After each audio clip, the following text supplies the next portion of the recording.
प्रियात्मा पूरी ओशो धारा संगत की ओर से हम साध्वी रितंबरा जी का बहुत बहुत अभिनंदन करते हैं। मैं आपको बता रहा हूँ कि साध्वी रितंबरा जी से पहली बार मेरा मिलन करीब 90 के आसपास, जब ये पूरे भारतवर्ष में राम मंदिर का अलग जगह रही थी, उस पर वो रांची आई थी और रांची में जो कार्यक्रम हुआ था उन दिनों उसका संचालन मैंने ही किया था।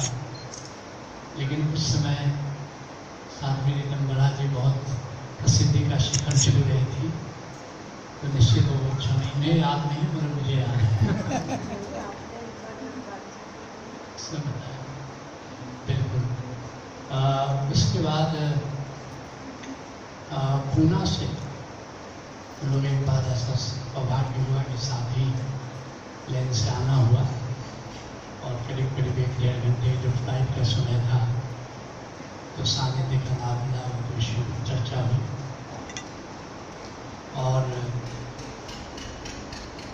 मुझे ये कहते हुए बड़ी खुशी है कि साध्वी रितंबरा जी आज के दिन भारत में इनसे श्रेष्ठ वक्ता कोई नहीं है।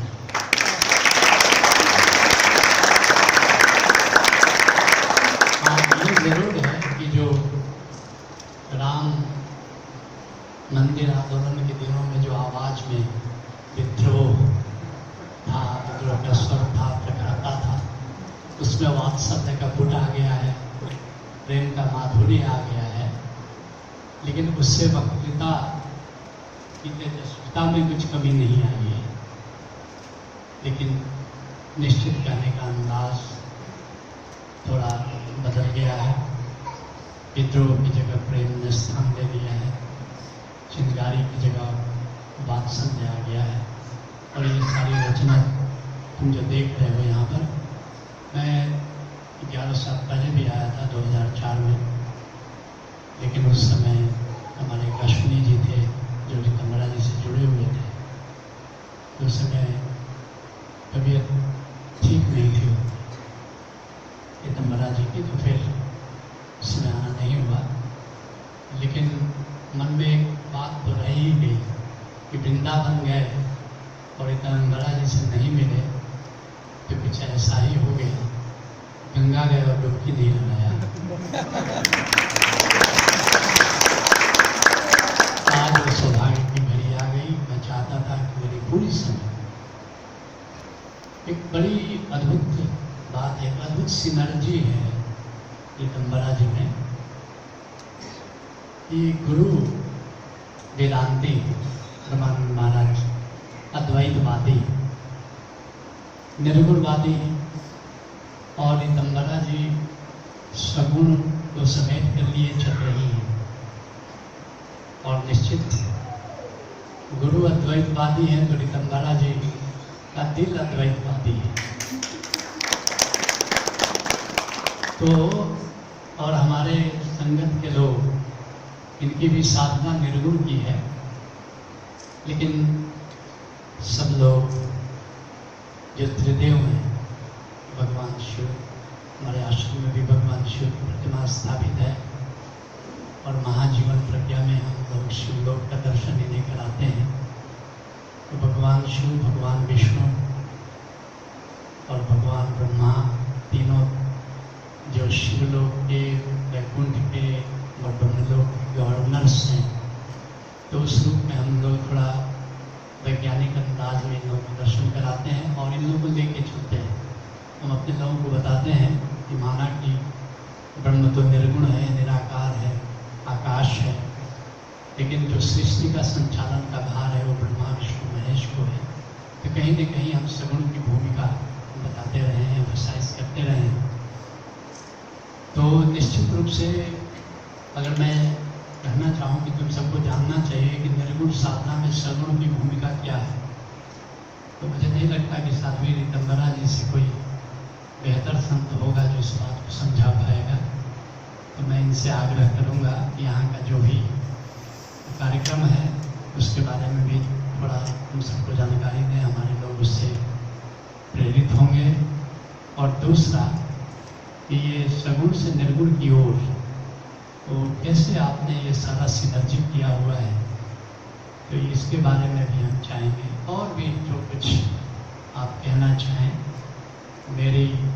मेरे द्वारा कोई सीमा निर्धारित नहीं की जा रही है।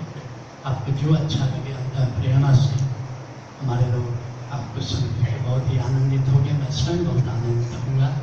मैं निवेदन करना चाहूँगा साध्वी दिगंबरा जी से कि अपने जो भी आशीष हैं वे सब हैं।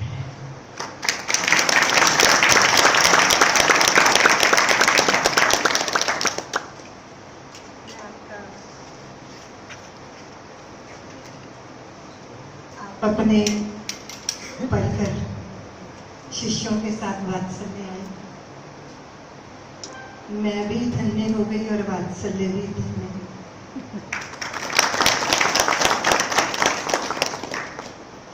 आप कह रहे थे कि शायद मैं भूल गई होंगी। बहुत सारी स्मृतियां होती हैं जो चित्त में रहती हैं, भुलाई नहीं जा सकती। कुछ लोग हैं जिनको भूलना भी चाहे तो भी भुलाया नहीं जा सकता। आप ऐसी ही एक विभूति हैं। कदाचित आपसे इतनी परिचित हूँ, हमेशा अश्विनी जी से आपके बारे में सुना, आश्रम की गतिविधियों के बारे में सुना।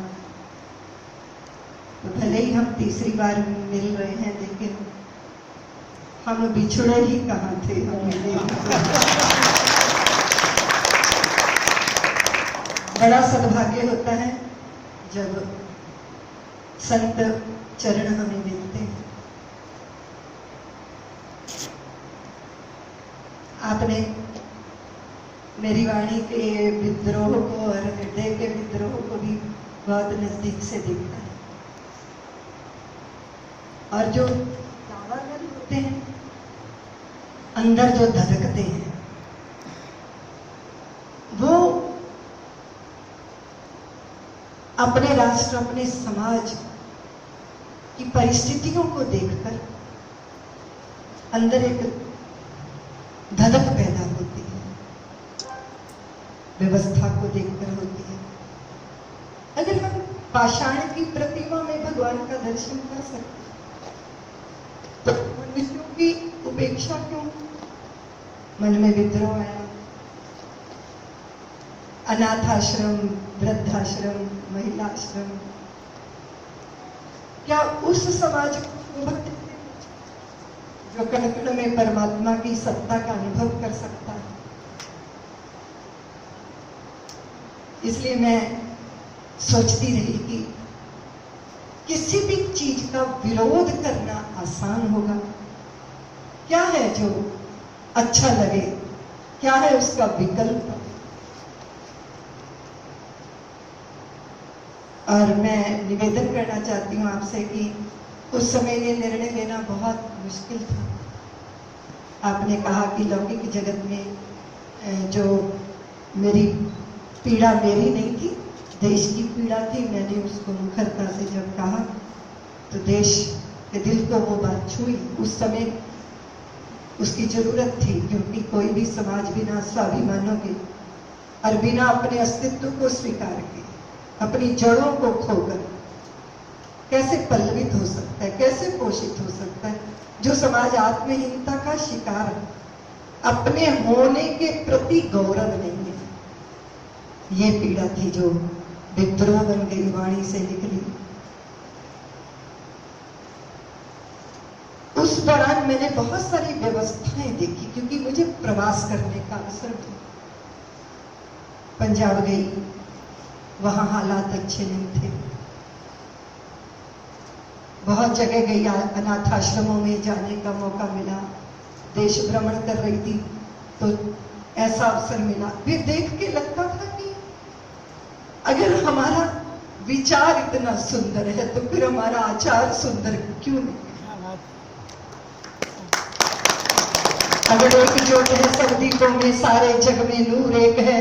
सच तो ये है इस दुनिया का हाकिम और हजूर एक है।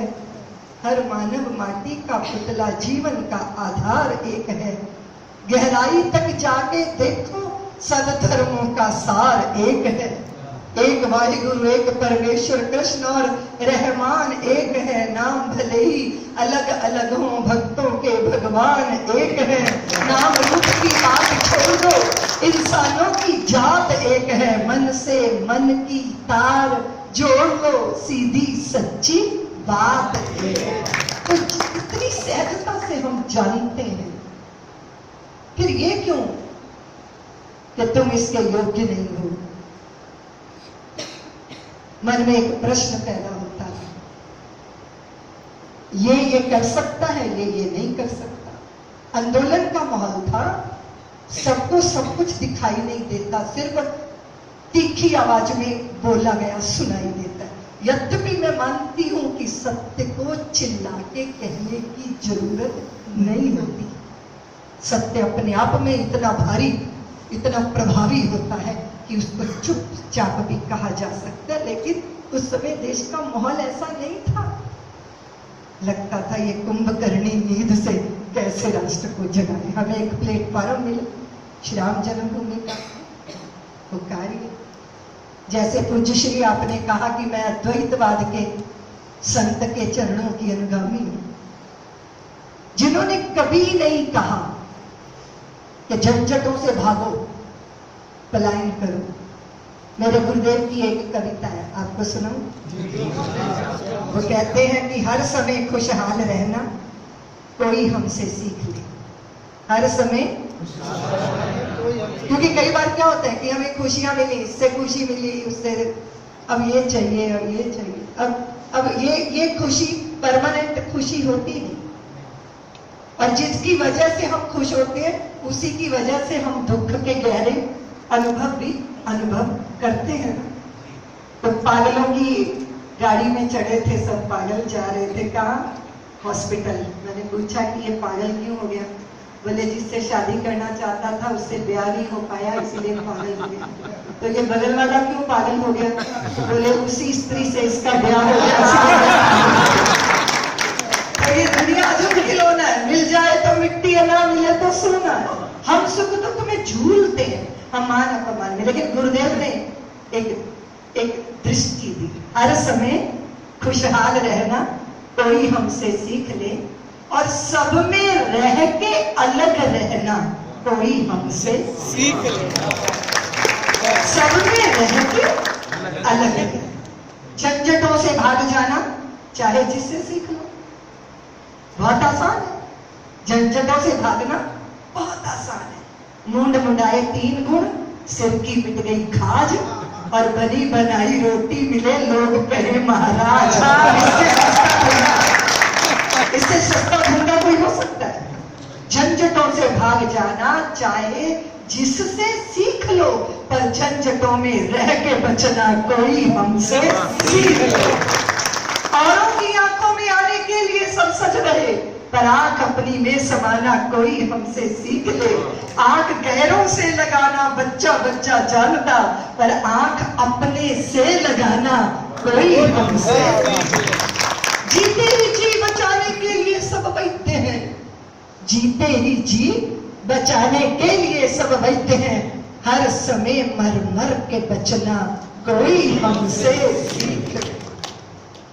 सुख में सुखी दुख में दुखी रहना सभी नर जानते। मेरे गुरुदेव का नाम है युग पुरुष श्री स्वामी परमानंद गिरी जी महाराज। वो कहते हैं सुख में सुखी दुख में दुखी रहना सभी नर जानते, पर हर समय परमानंद में रहना कोई हमसे सीखे। तो हमारी इबादत किसी मंदिर की दीवारों तक सीमित नहीं हो सकती। हमारा परमात्मा एक मूर्ति में ही कहाँ है, लेकिन वह प्रतिमा परमात्मा से वंचित भी कहाँ है? ऐसी दृष्टि देने वाले सदगुरुदेव। लेकिन उनकी प्रेरणा थी कि यह देश कुंभकर्ण है, यह देश आत्महीनता का शिकार है, इस देश को अपने होने पे गौरव नहीं है। इस देश ने गुलामी की जंजीरों और बेड़ियों में सबसे ज्यादा लंबा समय जिया है, इसलिए इस देश की आत्मा के ऊपर गुलामी की दास्तान लंबी है, गहरी है। पहुंचने के लिए बहुत बल चाहिए छोटे मोटे दाग तो किसी डिटर्जेंट पाउडर से धुल जाते हैं, लेकिन कुछ जिद्दी दाग होते हैं। और अगर वो सूती कपड़े पे चढ़े हो ना, केसमेंट जैसे कपड़े पर, फिर उनको कैसे उतारा जाता है? हाँ, पानी में उबाला जाता है, थोड़ा उसमें सोडा डाला जाता है, फिर बाहर निकाला जाता है, फिर वो थापी मोगरी क्या बोलते हैं, उसको लेके थप थप थप बड़ी चट्टान पे पटका जाता है, तब कहीं वो दाग धुलते। कड़वा था बोलना, अपयश भी था, क्योंकि सबकी नजरों में विवादित बन गई थी। मेरे नाम के आगे लगता था विवादित साध्वी ऋतंभरा। विवादों में क्यों? विवाद तो कोई नहीं था, सच कह रही थी।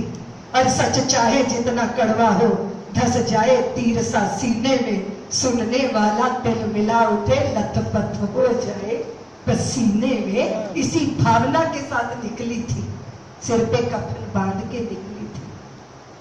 बहुत सारे कष्ट झेले मेरे गुरु भाइयों ने, रात्रि भर संघर्ष चलता था, सन्यासियों को पीड़ा दी जा रही थी, पर गुरुदेव मेरे साथ थे। गुरुदेव कहते थे ऋतंभरा जरूरी है, क्योंकि यश के सिंहासन सबको चाहिए, इस अपयश को कौन झेलेगा? बोलना तो पड़ेगा, करना तो पड़ेगा।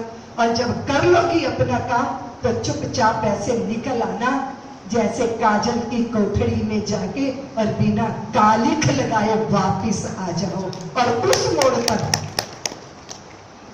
जब मेरे ऊपर दबाव था, आज आचार्य जी यहाँ आप विराजमान है स्वामी जी, मैं इसलिए बोल रही हूँ, आपने उस विषय को छेड़ दिया, मैं इसलिए बोल रही हूँ।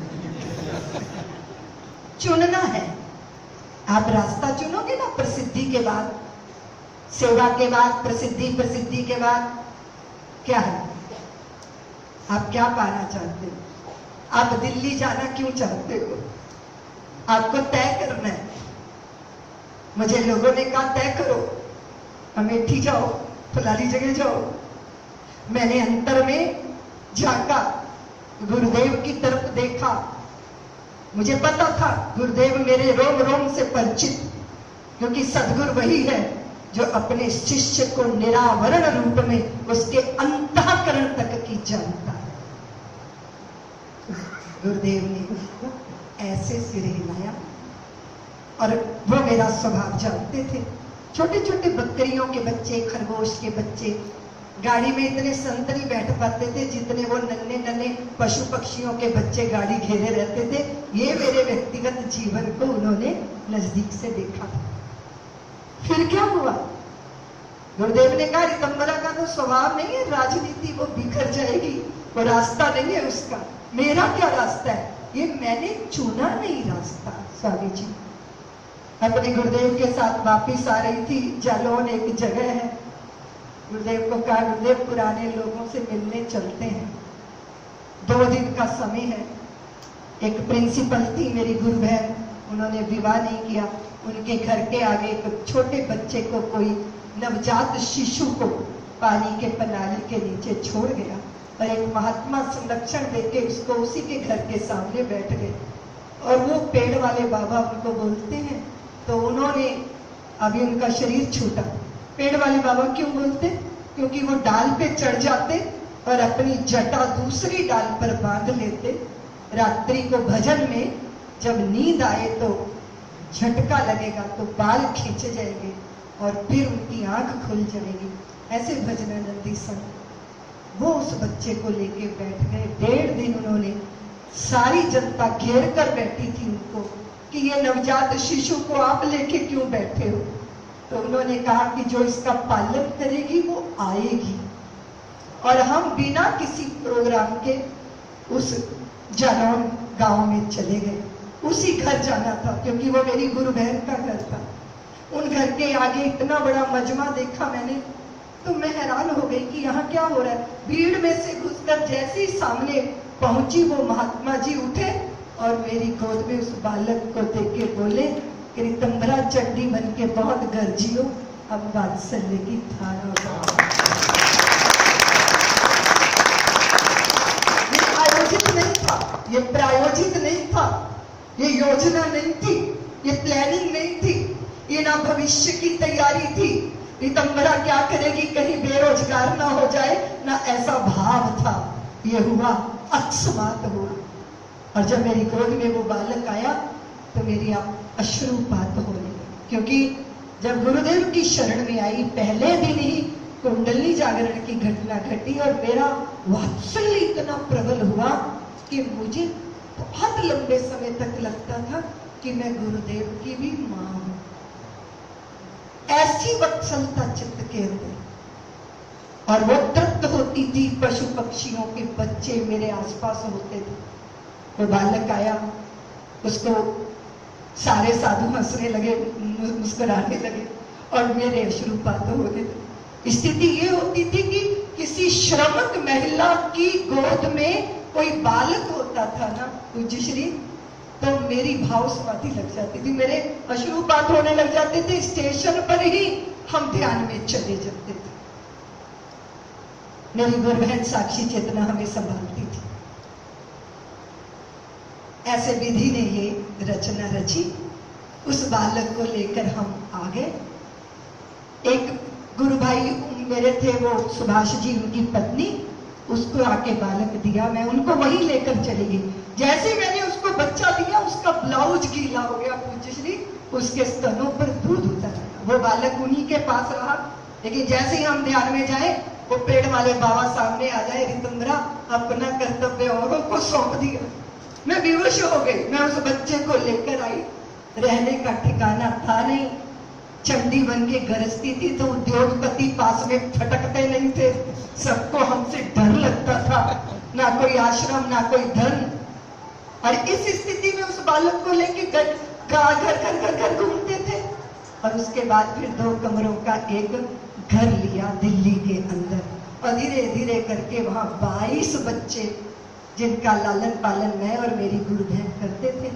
तो धीरे धीरे फिर ये हुआ कि अनाथ आश्रम, महिला आश्रम, वृद्धाश्रम, इनकी कोई जरूरत नहीं है। अगर नन्हे बच्चे और नारी निकेतन की स्त्री का वात्सल्य जागे और वृद्धाश्रम की कोई वृद्धा इन बालकों को अपना नानी का कर्तव्य निभाए इनके लिए, तो ये तीनों तरह की व्यवस्था की जरूरत नहीं है, एक वात्सल्य परिवार बन सकता है। फिर कल्पना आई, फिर वो कल्पना ऐसे साकार हो गई। पहली पीढ़ी टीनेजर हो गई है, 24 साल हो गए, प्रेम में वात्सल्य में ही रम रही हूँ। अन्य दुनिया में बहुत सारे कार्य हैं, वो चैलेंज की तरह लेती हूँ, करती हूँ, लेकिन ये जो वात्सल्य का है वो ऐसे अकस्मात यहाँ हुआ। नन्हे बच्चे हैं और प्यार का इतना बड़ा प्रभाव है। आप तो जानते हो ना, वो जो छोटा सा कीड़ा जिसको भृंगी पकड़ लेता है, फिर उसको मिट्टी के घरौंदे में, वो मिट्टी का छोटा सा एक घर होता है, उसमें कैद करके उसके कान में बोलता है भृंगी, बोल बोल के उसको भृंगी बना लेता है। हमारे गुरुदेव कहा करते हैं कि हम सारे जगत के लोग, आप अपने सद्गुरु से प्रभावित होकर ये भगवा पहनकर इनके पीछे चल रहे हैं, ये क्या है चक्कर? ये कौन सा संबंध है? ये रक्त का संबंध है क्या? ये भाव संबंध ही तो है जो आप अपने सद्गुरु के चरणों का अनुगमन कर रहे हैं। बस उसी भाव संबंध को 6 महीने में बच्चे की शक्ल उस माँ जैसी हो जाती है जिस माँ ने जन्म नहीं दिया, बस स्वीकार करके गोद दे दी और वात्सल्य दे दिया। इतना बड़ा प्रभाव प्यार का होता है। और जिन पति पत्नियों का आपस में बहुत प्यार होता है ना, उनकी शक्लें मिलने लग जाती है, लोग कहते हैं भाई बहन है क्या। इतना बड़ा प्रभाव प्रेम का और प्यार का होता है। वात्सल्य में ये घटना हर पल घटती रहती है। ज्यादातर बच्चियां छोड़ी जाती हैं क्योंकि समाज के पास चिंतन के लिए तो दर्शन शास्त्र है, लेकिन व्यवहार में जहां खड़े हैं वहां अपनी ही कोख पे लश्कर चलाने में संकोच नहीं हो रहा। हम आंखें नहीं मूंद सकते इन सारी स्थितियों से, मन में पीड़ा होती है। अगर बिहारी जी के लिए, भगवती के लिए, किसी भी भगवान के लिए हम लाखों रुपये के बंगले बना सकते हैं, तो अपने किसी बच्चे के पैर में जूता पहनाने में हमें कहां तकलीफ हो रही है, ये बात कभी समझ में आई। तो धर्म वाणी से है, वो हृदय में नहीं है और वो कर्म में नहीं उतरा। तो लगा कि एक उदाहरण सामने रख दे। भगवान ने ये धरती दे दी तो वात्सल्य की सृष्टि यहाँ पनपने लगी है। बहुत सारी ऐसी बहनें हैं जिनसे कोई गलती हो जाती है तो घर वाले घर में नहीं रखते। आपने वो शेर सुना है, लम्हों ने खता की सदियों ने सजा पाई, ये हिंदुस्तान की स्त्री के साथ हुआ। एक दिन भी घर से बाहर रह जाए तो परिवार उसके लिए आंखें बंद कर देता है। पता नहीं ये कौन सी उदारता है, ये कैसा दृश्य है। वसुदैव कुटुंबकम की भावना है चित्त में, तो फिर वो कर्म में क्यों नहीं है। चित्त हमेशा विद्रोही रहा मेरा, लेकिन अभी मैंने विद्रोह को प्रकट करने के मार्ग मैंने अख्तियार कर लिए, ऐसा तो है नहीं। लेकिन आग जहां होती है ये बात निश्चित है कि उसी आग के नीचे कहीं करुणा की शीतलता भी होती है। लोग मुझे कहते हैं तमरा तुम्हारे व्यक्तित्व में विरोधाभास है, और पूज्य श्री मुझे लगता ही नहीं कि मेरे व्यक्तित्व में विरोधाभास है। मुझे लगता है कि दिल में अगर किसी चीज को लेके आग नहीं पैदा होगी तो फिर उस चिंगारी को ज्वाला बनने का अवसर कैसे मिलेगा। और फिर अगर कोई चीज परेशान कर रही है तो उसको बदलने की अगर चित्त में भावना नहीं आएगी तो बात कैसे बनेगी। इसलिए मुझे समझ ही नहीं आता। हाँ, चंडी तो बनती हूँ आज भी, अंदर चित्त के अंदर ये सारे दृश्य देख के बुरा लगता है। एक बहन और एक बच्ची की अगर मैं आपको दास्तां सुनाई तो समझ नहीं आता कि हम कहाँ खड़े। माता पिता वृद्धाश्रम में है, उनको सबको तो ब्रह्म ज्ञान दिया नहीं जा सकता ना, उनको बच्चों का प्यार चाहिए। बुजुर्ग अगर अपने नाती पोतों में होते हैं तो उनको अच्छा लगता है। मैंने देश के प्रधानमंत्री को 2 लाइनें लिख के भेजी हैं पूज्य श्री, ये जीवन के प्रत्येक मोड़ पर मैं अपनों से पूछ रही हूँ कि हम दुनिया को बदल रहे या हमको बदल रही है दुनिया। मन में पीड़ा है, पीड़ा बहुत गहरी है। शायद साध्वी तो हूँ पर स्त्री भी हूँ, समझती हूँ कि स्त्री होना क्या होता है, स्त्री का मन कैसा होता है, चित्त कैसा होता है, उसकी जरूरत कैसी होती है, उसकी भावना कैसी होती है, और उसको तृप्त कोई पुरुष नहीं कर सकता। स्त्री की तृप्ति का एकमात्र मार्ग है, अगर वो मां हो गई है तो वो पूर्ण हो गई है, फिर उसको किसी चीज की जरूरत। अगर उसने अपनी संतान को वात्सल्य लुटाया तो वो तृप्त है, और अगर वो अपनी संतान का त्याग करके संसार में सफलता के लिए, पहचान के लिए भटक रही है तो वो अपने आप के साथ छल है। क्योंकि स्त्री का जो स्वरूप है वो समर्पण है, वो करुणा है, वो प्रेम है। ओशो भी यही कहते हैं, उन्होंने कहा कि पुरुष गणित के शिखर पर और स्त्री काव्य के केंद्र में। वो जितने विपरीत होंगे उतना ही उनमें गहरा आकर्षण होगा। और स्त्री अगर पुरुष की कार्बन कॉपी बनेगी तो बिखर जाएगी, टूट जाएगी, कभी नहीं संभल पाएगी। मैं सन्यासी होकर शरीर से स्त्री हूं ना, इसलिए अपने आप में हूँ, वत्सलता में हूँ, प्रेम में हूँ, करुणा में हूँ, गृहिणी जैसी हूँ। व्यासपीठ पे बैठकर प्रवचन कर लेती हूँ, पर सहज रूप से बच्चों के कपड़े समेटना, उनको नहलाना, उनको खाना खिलाना, उनका होमवर्क देखना, यही करती हूँ। बच्चों के बीच में रहती हूँ और बहुत आह्लाद आनंद है। एक ही बात का निवेदन कि जैसे ही तुमने छुआ तो मेरा काव्य गीली चौपाई बन गया, और जैसे ही तुमने देखा तो मेरे हृदय धन्यता से ओतप्रोत हो गया। अब कौन करे अब मठ में पूजा, कौन घुमाए हाथ सुमिरनी, जीना हमें भजन लगता है, मरना हमें हवन लगता है। कौन करे अब मठ में पूजा, कौन घुमाए हाथ सुमिरनी। संबंधों को जी रही हूं और बहुत कमजोर हो गई हूं पूज्य श्री, क्योंकि संतानें कमजोर बना देती है। बहुत सारी बेटियों की मां हूं, इसलिए समाज के अंदर अगर कोई ऐसी चीज दिखाई देती है, मुझे लगता है मैं बोलूं, मैं चुप हो जाती हूँ, क्योंकि मैं बहुत सारी बेटियों की माँ हूँ। उनके लिए मुझे कर्तव्य निभाना, उनके लिए जीना है, और मेरा ईश्वर वही है। वात्सल्य मेरा ध्यान है, वात्सल्य मेरी साधना है, वात्सल्य मेरा लक्ष्य है। उन सबके आंसू पोंछना, उन सबके मन को रिझाना, उनके चित्त की भावनाओं को देखना, वो कैसे चलेगी, वो क्या पहनेगी, बस यही करती रहती हूँ। बहुत सारे लोग देख के भ्रमित हो जाते हैं पूज्य श्री मुझे। कदाचित कई लोगों ने मुझे गुरु के रूप में स्वीकार लिया, वो भी बेचारे आधा अधूरापन ही महसूस करते हैं, क्योंकि गुरु बन नहीं पाई उनकी मैं। शायद वो देख पाए तो उनको मुझ में माँ ही दिखेगी। जब छोटी थी पूज्य श्री तो माँ ने बहुत दिया, अभावों के बीच में था बचपन। वो सिलबट्टा लेके मसाला पीसती थी, मसाला होता ही नहीं था। पूछते थे माँ ऐसा क्यों कर रही है, तो होठों पे उंगली रख देती थी, चुप रहो, बात मत करो। थोड़ा समझदार हुए, माँ ने कहा इसलिए करती हूँ ये सब क्योंकि वो देख रहे हैं कि इनके घर में खाना बना है कि नहीं बना। जब देखेंगे खाना नहीं बना तो कुछ लेकर आ जाएंगे, कला तेरे बच्चे भूखे हैं, ले खिला दे कुछ। वो कहती थी 40 दिन भूखे रहोगे तो मरोगे नहीं, पर जिस दिन किसी के आगे हाथ फैला दिया उस दिन जीते जी मर जाओगे, क्योंकि तुम्हारा जमीर मर जाएगा, तुम्हारा स्वाभिमान मर जाएगा। वो आग माँ ने दी मुझे, स्वाभिमान के साथ, अपनी गरिमा के साथ, अपने गौरव के साथ।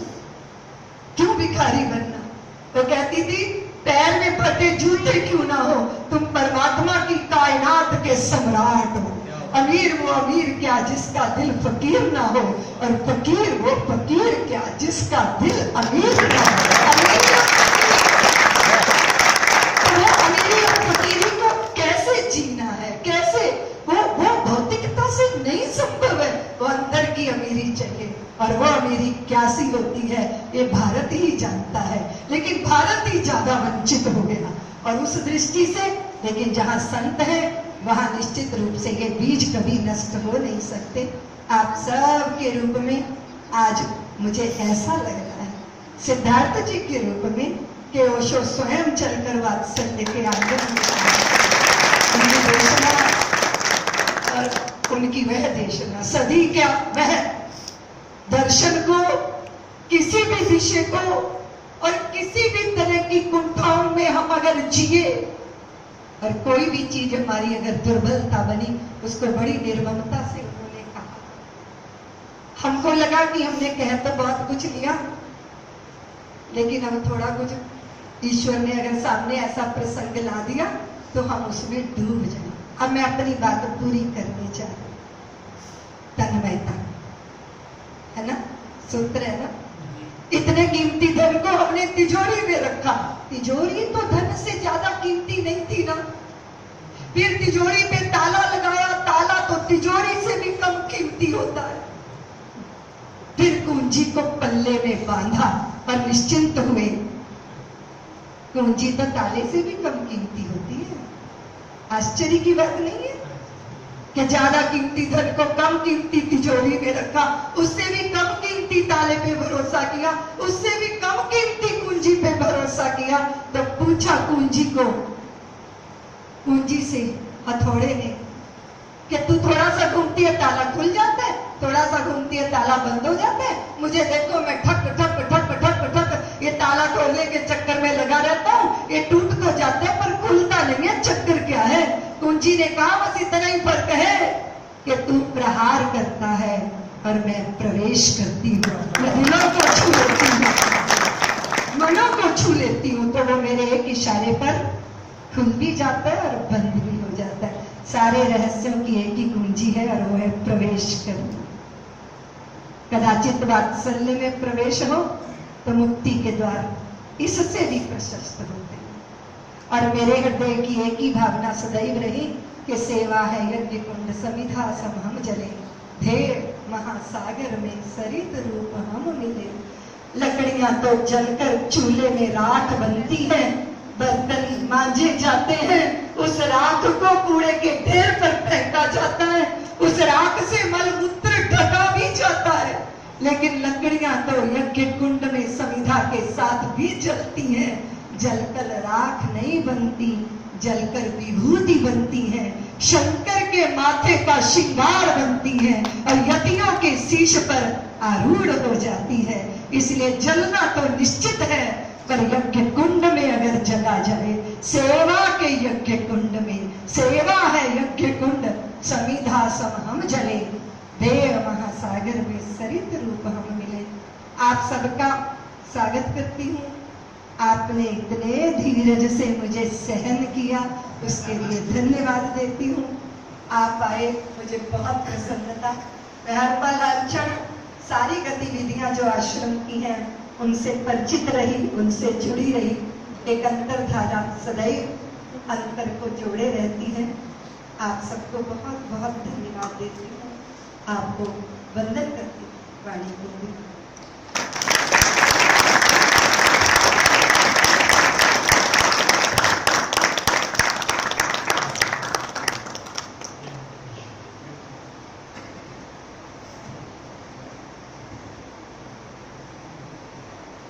आपने महाराज जी को सुना। मैंने कुछ देखा है, कुछ अनुभव किया। एक ज्वालामुखी, तुम सब जानते हो, क्रेटर। तुमने ज्वालामुखी को देखा है, मॉरिशस में ले गया हूँ, तुम सबको क्रेटर भी दिखाया है हमने, लेकिन तुमने क्रेटर को झील बनते नहीं देखा। उल्का पिंड की जब गिरता है तारा, जब ऊपर आकाश से, जैसे लुनार में गिरा तो झील बन गई। उल्का पिंड को झील बनते मैंने देखा है। लेकिन मैं सोच रहा था कि अब झील में कोई आग नहीं है, अब समंदर में कोई ऊष्मा नहीं है।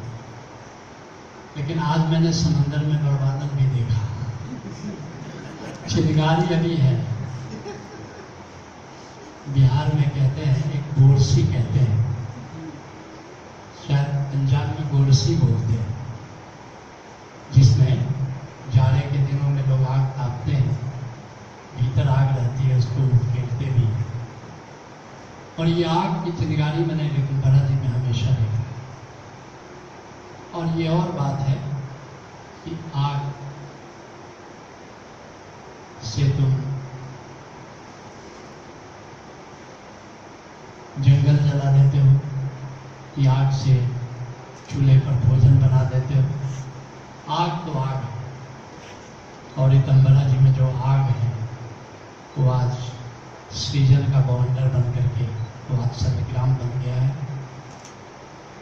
लेकिन ये आग हमेशा हम सबको प्रेरणा देती है। और सच कहो तो जिसके जीवन में चिंगारी नहीं, जिसके जीवन में आग नहीं, जिसके जीवन में फायर नहीं, जिसके जीवन में फैट नहीं है, वो जीवन में कुछ कर नहीं सकता। इतना मुझे पता है कि साध्वी ऋतुंबरा जी जो कर रही हैं, जो करेंगी, वो श्रेष्ठतम ही होगी। तो चाहे जो भी, चाहे ग्राम का रूप ले, कि चाहे वेदांत ग्राम का रूप ले, आगे अभी क्या क्या रूप लेगा। क्योंकि जब तुम किसी में आग देखते हो, किसी में पैर देखते हो, किसी में फायर देखते हो, तो उससे उम्मीद बहुत ज़्यादा बनती है। राष्ट्र प्रेम में इनको जलते हुए देखा, और आज वात्सल्य में प्रेम को लुटाते हुए देख रहा हूँ। लेकिन कल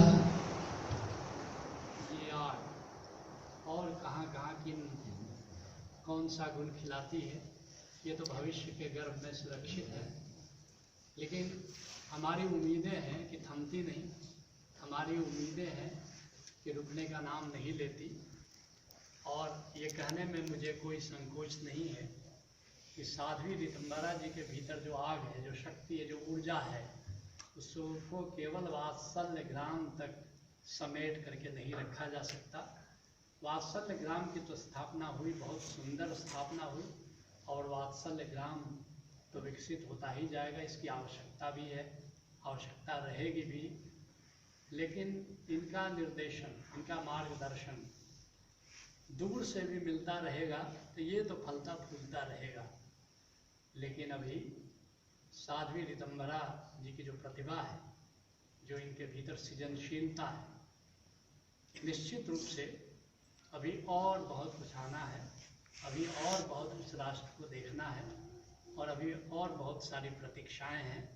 और राष्ट्र की उन समस्त प्रतीक्षाओं में मेरी भी प्रतीक्षा जुड़ी है, और वो ये है कि आगे इस देश को एक विश्व गुरु बनाने में, इस देश में एक आध्यात्मिक क्रांति लाने में, और सारे विश्व को वो जो एक आध्यात्मिक जो संस्कृति है, स्पिरिचुअल कल्चर है, उसके निर्माण में एक भारत को महती भूमिका निभानी है।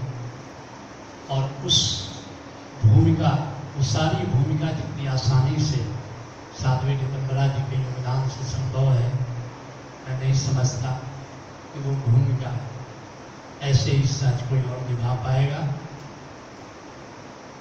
हर शिष्य चाहता है कि हम अपने सद्गुरु के कार्य को आगे बढ़ाएं, और जो वेदांत और अद्वैत का मार्ग साध्वी ऋतंबरा जी के सद्गुरु परमानंद जी महाराज ने दिखाया है, वह अद्वैत की जो मशाल है, वो मशाल थामने वाला अभी मुझे कोई और दिखाई देता नहीं।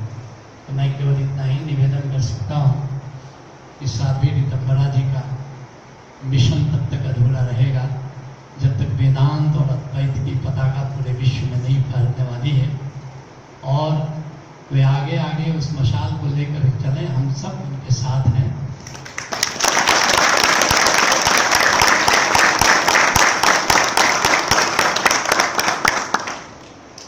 एक वृंदावन की पृष्ठभूमि पर अभी मेरी नवीनतम कृति है प्रेम उपनिषद। वृंदावन का ही परिवेश है। मैं आजकल गजलें लिख रहा हूँ, संतवाणी गजल स्वरूप में 5 गजलें की किताबें आ भी गई हैं। लेकिन बीच में ऐसा हुआ कि 15 दिन कुछ गजलें उतरी नहीं। हमने कहा क्या हुआ, ये झरना अवरुद्ध हो गया। लेकिन तभी मुझे ऐसा लगा कि कहीं कृपालु महाराज जी का अस्तित्व वहाँ प्रकट हुआ है। मैंने उनसे पूछा कि महाराज जी, आपसे मेरा कोई नाता, आपको यहाँ देख रहा हूँ, जब शरीर छोड़ चुके थे। उनका कि तुमने मेरा मजाक बहुत उड़ाया है, राधे राधे राधे राधे, तो तुम्हारा कर्म बंद बन गया है। मैंने कहा ये तो बड़ा बुरा हुआ, इस कर्म बंद से मुक्ति का उपाय क्या है? उनका कि तुम एक राधा कृष्ण संवाद लिखो, तुम खुद राधे राधे कहो और अपने लोगों से भी राधे राधे कहना। और फिर मैं बैठा भगवान शिव की प्रतिमा के नीचे और शुरू हो गया।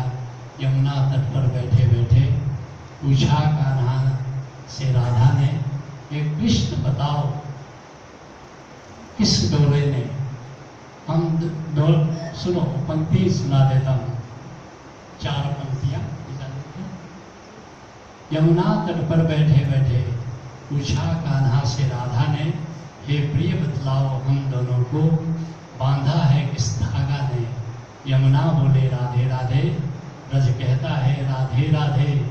बोले कान्हा हे राधे सुन, यह प्रेम की अमर कहानी है। इसमें दिल का राजा कोई और कोई दिल की रानी है। जग कहता है राधे राधे, दिल कहता है राधे राधे। है प्रेम अगर तो सब कुछ है, अगर प्रेम नहीं तो कुछ भी नहीं। जिंदगी प्रेम की धुनी है, वरना यह जीवन कुछ भी नहीं। धुनी कहती राधे राधे, जीवन कहता राधे राधे। और इस तरफ प्रेम पर 108 पद है। तो एक साथ 7 प्रति ऋतंबरा जी को समर्पित करता हूँ। एक प्रति अपने पास रख सकती है, बाकी 6 जहाँ चाहे जिसको चाहे दे सकती हैं। बहुत बहुत